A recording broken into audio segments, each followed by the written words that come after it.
Okay, so now we're moving over to cluster B personality disorders. And the first that we'll discuss is antisocial personality disorder, also known as ASPD. So this is defined as under the DSM-5 text revision as a pattern of discard for and violation of other people's rights. And this starts typically from the age of 15 years old and is indicated by 3 or more of the following symptoms. Failure to conform to social norms and respect for law and lawful behaviors, and this is indicated by repeated performing acts that are grounds for arrest. Deceitfulness, lying, using aliases, conning other people for personal profit and pleasure, impulsivity, or failure to plan ahead, irritability, and aggressiveness. So typically you find that individuals diagnosed under this personality disorder find themselves in physical fights, in very aggressive situations typically, reckless disregard for the safety of other people. You might find that they may be into reckless driving, speeding down the roads, consistent irresponsibility as indicated by repeated failure to sustain consistent work behavior or honor financial obligations. So they find it difficult to honor responsibilities when it comes to work, the behaviors and ethics and expectations of the working environment. They also lack remorse, and they are indifferent to or rationalizing having hurt or mistreated or stolen from another person. For a person to be diagnosed with this disorder, they have to be at least 18 years old, and there should be evidence of conduct disorder before the onset of 15 years old, and that the occurrence of this antisocial behavior is not exclusively during a course of schizophrenia or a bipolar disorder. I punched him once, and he hit his head flat on the ground, face first. And I thought I killed him. And then the next morning they told me that he was in a coma and he also had a brain hemorrhage. So this was my second GBH, my second brain hemorrhage on my file. So of course I was sent straight to prison. Do you ever think about that with guilt or feelings of remorse? I really want to get to the point in my life now where I can say yes to that. But I also don't want to lie. I want to try and I'm going to try and really think about it, because usually when you ask me that, I get asked that question, my default is no, because I just think and I just tell my story and I'm not going there. But I've done a lot of work in myself in Bali recently, and I'm really trying to. So I'm going to really see if I can get there.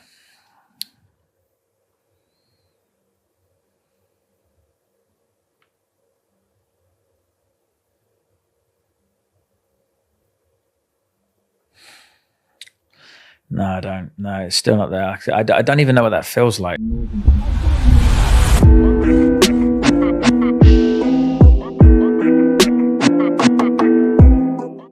I really don't feel any emotion at all. I don't feel any happiness or joy or fulfillment. The only things I really get are stimulation, more sensation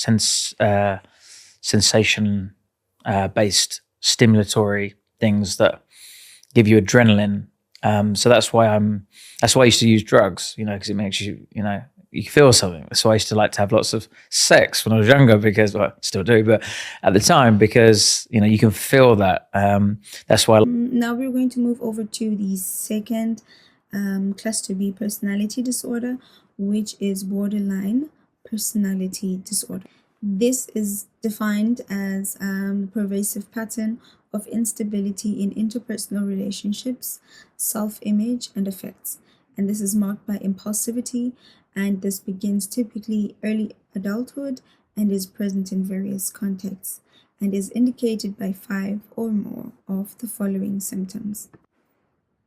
So firstly, individuals present with frantic efforts to avoid real or imagined abandonment. So they perceive an idea that they will be abandoned and find ways to avoid being abandoned. It may be without any evidence without any substance, their fears rather, a pattern of unstable and intense interpersonal relationships that are characterized by alternations between idealization of someone and devaluation of someone.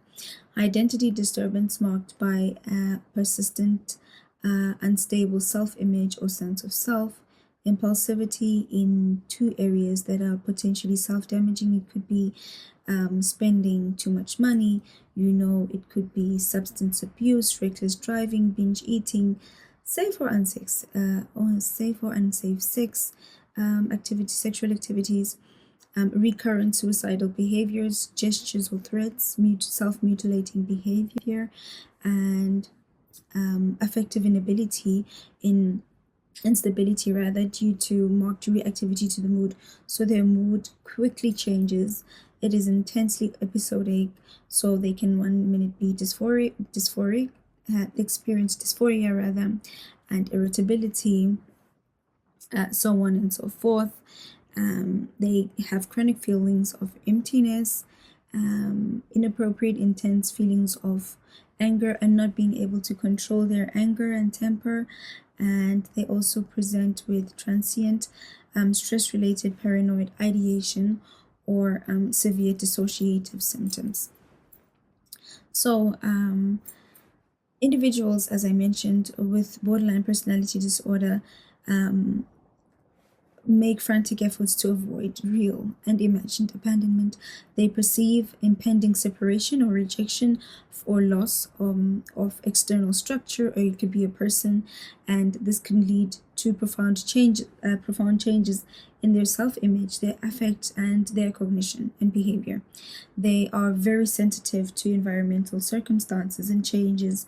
They experience intense abandonment fears and inappropriate anger when they are faced with a realistic time-limited separation, or where separation is unavoidable or changes and plans are unavoidable. So sudden changes lead to despair and emotional reactivity and panic.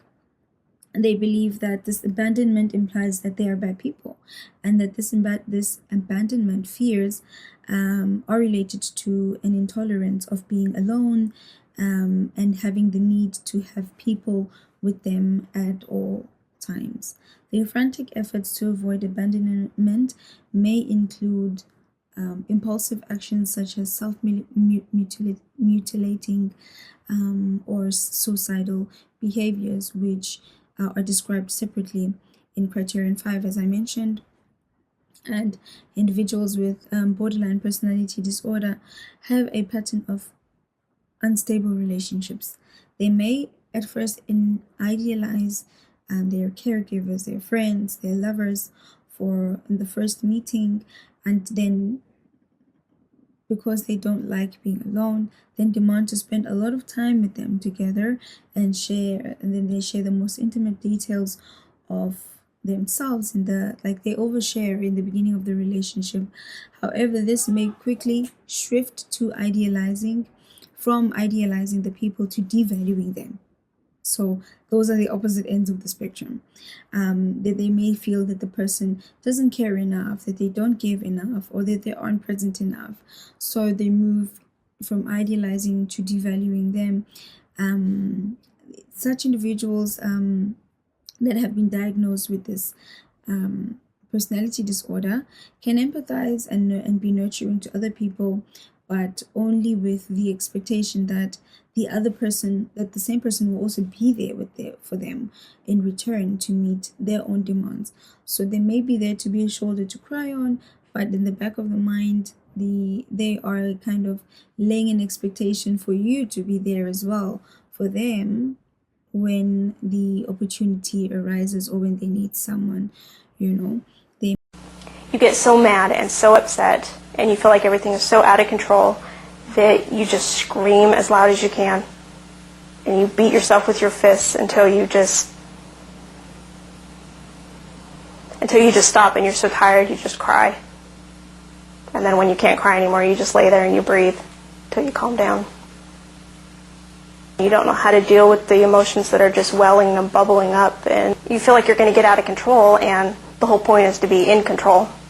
So you go and you just do the cutting, you slice, and then as you feel the pain and then you feel the blood coming out, it's calming. The cutting is a way to punish yourself for having these bad feelings, for being irrational.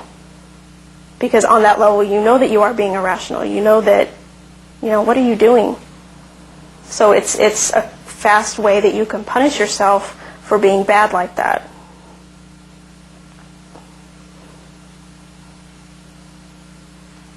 And because you don't know how to cry, it's kind of like, when you cry, the tears disappear and they're gone. But when you cut, the blood flows, and the blood flows, and it stains the towels that you use to clean yourself with, and it's this wonderfully red, vibrant color, and it's kind of almost like a cathartic release of some sort, like it's cleansing.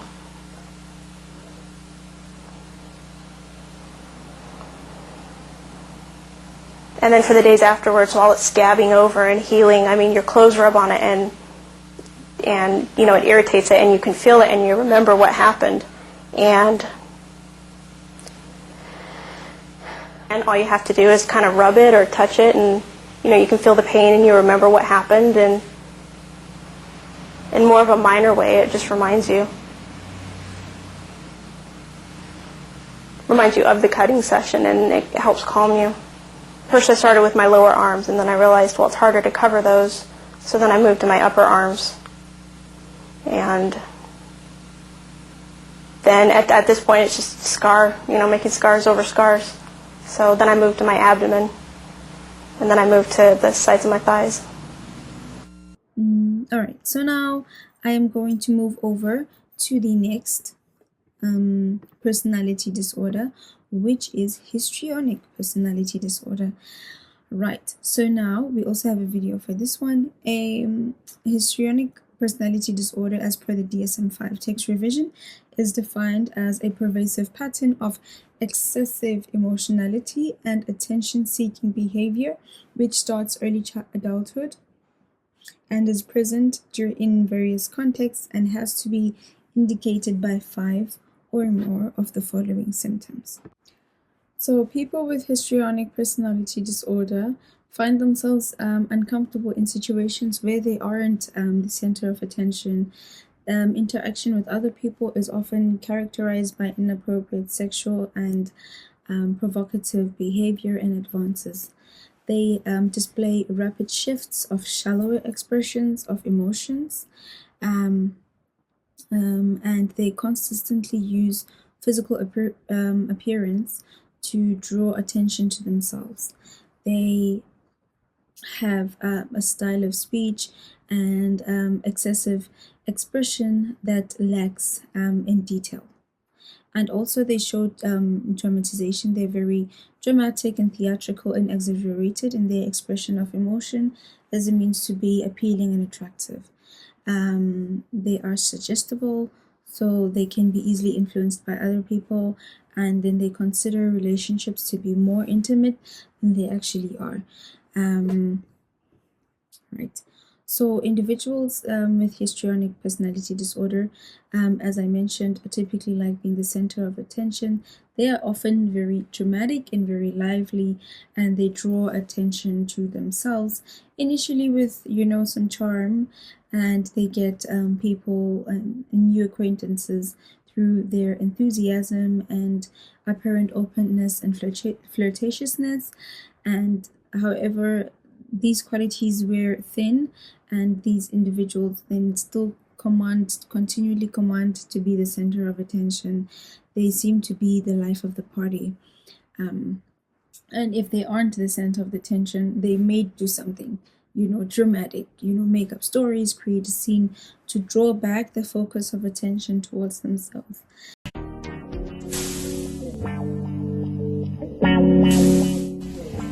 Some people who seem to be extremely emotional and dramatic may suffer from histrionic personality disorder. This is a pattern of behavior that is characterized by excessive emotional and attention-seeking displays.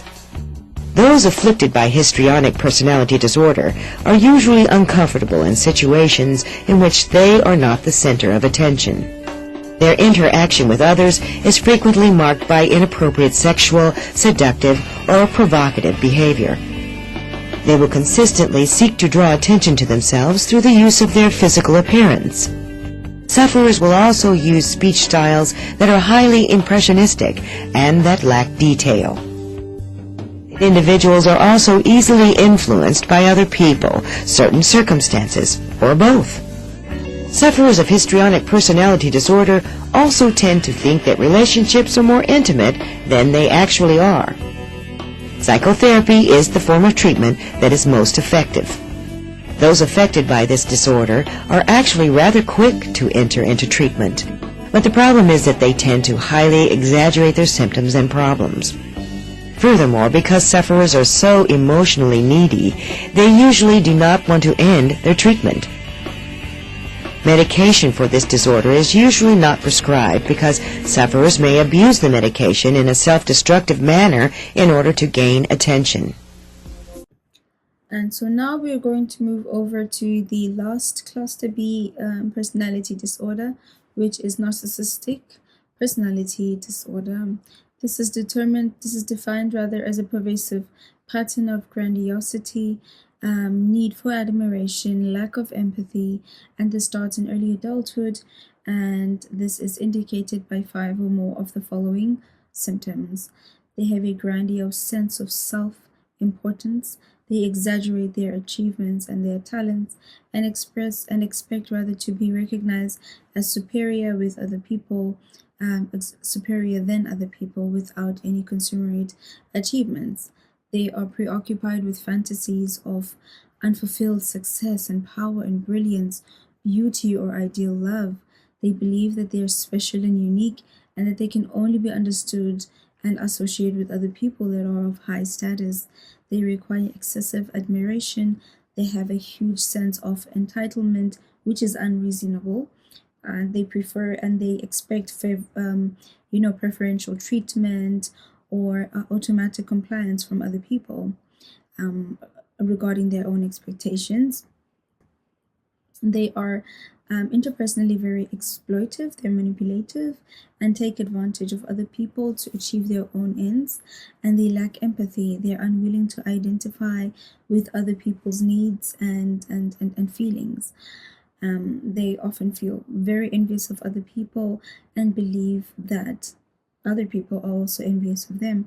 They are typically very arrogant or have haughty behaviors and attitudes. So as I mentioned that individuals with narcissistic personality disorder have a grand sense of self-importance, which may manifest as an exaggerated or unrealistic sense of superiority or value or capability over other people. They tend to overestimate their abilities and amplify exaggerate their accomplishments. They are very boastful and very pretentious. They may blithely assume that others attribute the same value to their efforts and may be surprised when the praise they expect to receive isn't forthcoming.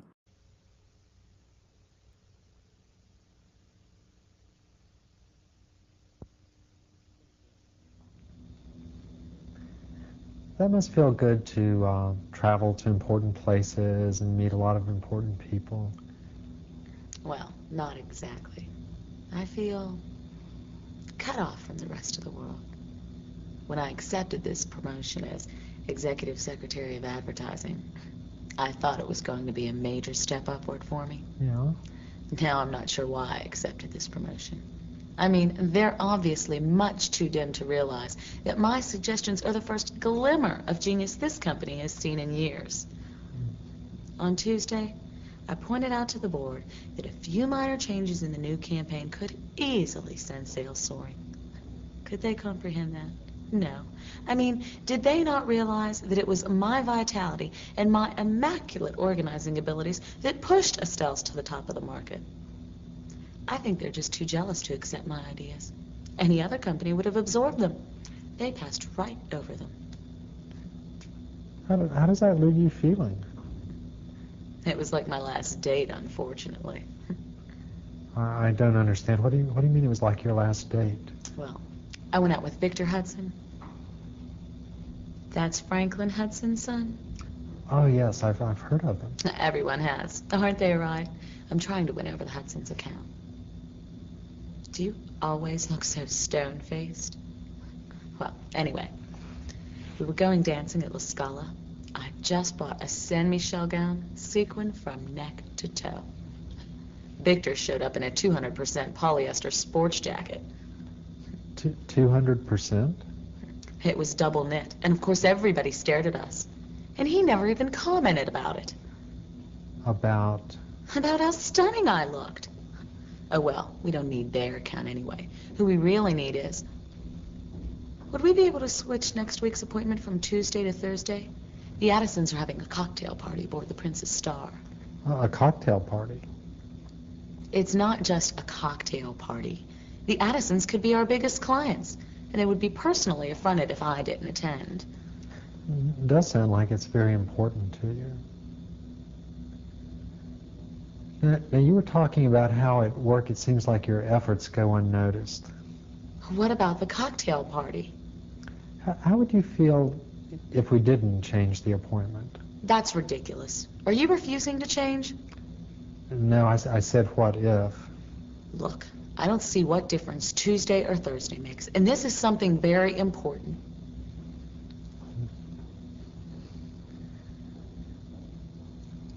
It sounds like you feel that at work, that on dates, here with me now, that no one grasps what's important to you. Very few people could grasp what's important to me. You couldn't have anything that important.